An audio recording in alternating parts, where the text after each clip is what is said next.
Hello, Group 1. So, we will start with your reading. So, pinili nyo yung butterfly or purple butterfly. So, tingnan natin kung ano ba yung ah, next or anong possible no, na mga mangyayari by next week. No, in all different aspects, no, tingnan natin kung anong sasabihin ng cards or what to expect by next week. So when you see this message, so it's actually a week after sa time na makita mo to, ha? So let's start with your reading. So, butterfly. So, I should say that since you actually chosen butterfly, butterfly is, ano to siya ha, sign for a beautiful transformation.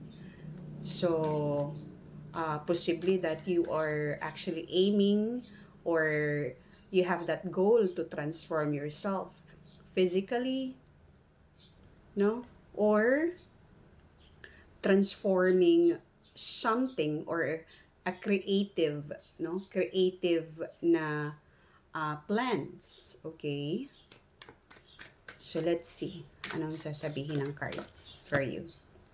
Okay, 10 of Swords, the Fool card. Okay, Justice card. So this could be a major talaga na transformation because there is like an ending with the 10 of Swords, ending of mental stress. Okay, matatapos yung mental stress na pinagdadaanan mo. It could be that you are battling or may pinaglalaban ka in regards to um, legalities, baka may kaso or ongoing na case na pinaglalaban mo, or possibly then that you are fighting for your goal or for what you really wanted, which is going abroad, no? So possibly then that you are actually waiting for the result or outcome, for a specific application or contract or renewal of contract. So because there is a legal basis or legalities na nakikita natin dito. So this could be about documents, visas, or contracts, no? So definitely with the Empress card, so there is a positive outcome or a good harvest, kumbaga. So lahat ng paghihirap mo, lahat ng pinaghihirapan mo, no, by next week you will harvest positively and you will definitely get this opportunity. Okay, um, okay, so Three of Pentacles, there is a successful communication, successful outcome, successful result, no? And I can see that there is some kind of conversation. So, if hindi naman, no? So that's how, no, so far that we're looking at it, no? Since I believe that sobrang dami, no, na who's actually looking into this opportunity or itong mensahe na to, no, marami kayo na who's actually collective, no, hindi lang, it's not about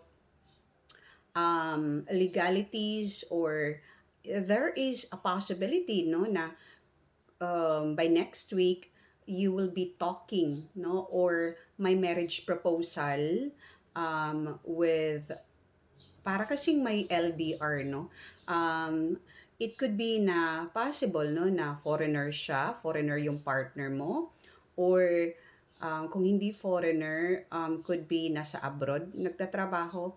And I can see here na by next week, there is a big chance yung marriage proposal or there will be conversation about marriage, no? So, or could be some kind of an agreement, no? About commitment or mag-level up yung commitment. So, kung wala pa kayong commitment, so there is established commitment by next week. Okay? So, so far, no, in whatever it is that you are mentally stressed about, so kung ano yung nagpapahirap sa'yo sa ngayon mentally, no, na you are really bothered and chaotic energy, no?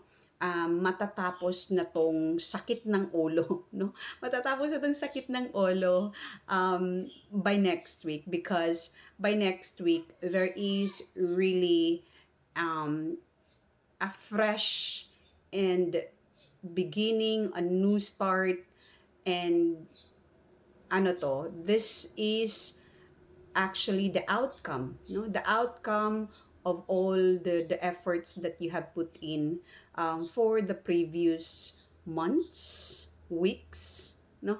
So by next week there is really a successful outcome kung ano man tong pinaghihirapan mo.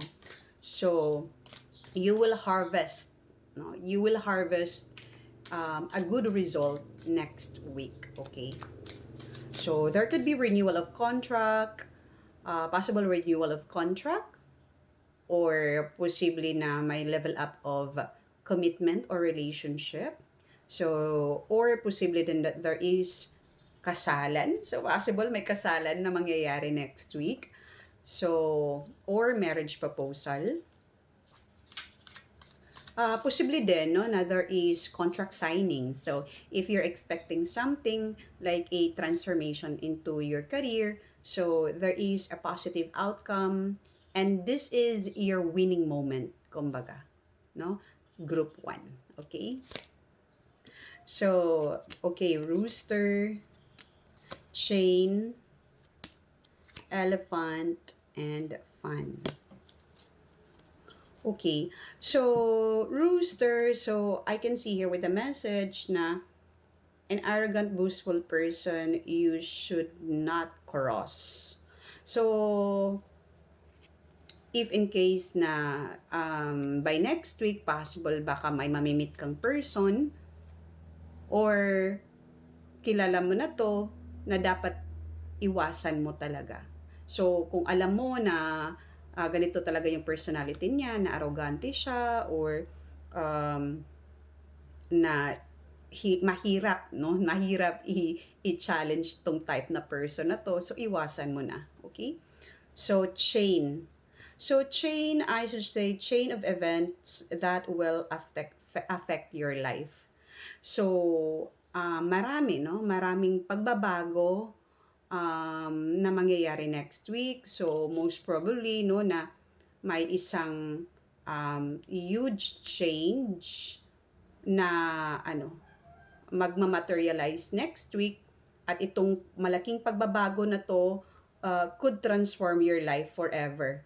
So, this could be, no, possible in connection to the marriage that I told you kanina, or this could be the marriage proposal that I mentioned earlier, or possibly then that there is a contract signing, possibly then that this is actually a really big change kasi aalis ka ng Pilipinas, mag-abroad ka talaga. So, aalis ka, that could be a huge change for you. So, if this is your first time na mag-abroad, no? So, yun. And then the fan. So, the fan is romance celebration parties. So, it's very clear, no, na there is really a huge, malaking event next week na it will actually, no, be a big celebration, especially for relationship next week. So, elephant, so, ano to, a long journey, either physical or mental, will leave you wiser at the end. Okay. So, ito, no, I can see here na siguro, no, from medyo mahaba-haba talaga tong journey na to. So, this could be a very big event talaga sa buhay mo, because possible na you will go abroad and this is actually a long contract, no? At mawawalay ka talaga, no, from your current situation, or aalis ka, no? And so far, that's actually we're expecting for next week. Hopefully, no, na you will go back to this video so to update me kung ano mangyayari next week. See you again, Group 1. Bye-bye for now.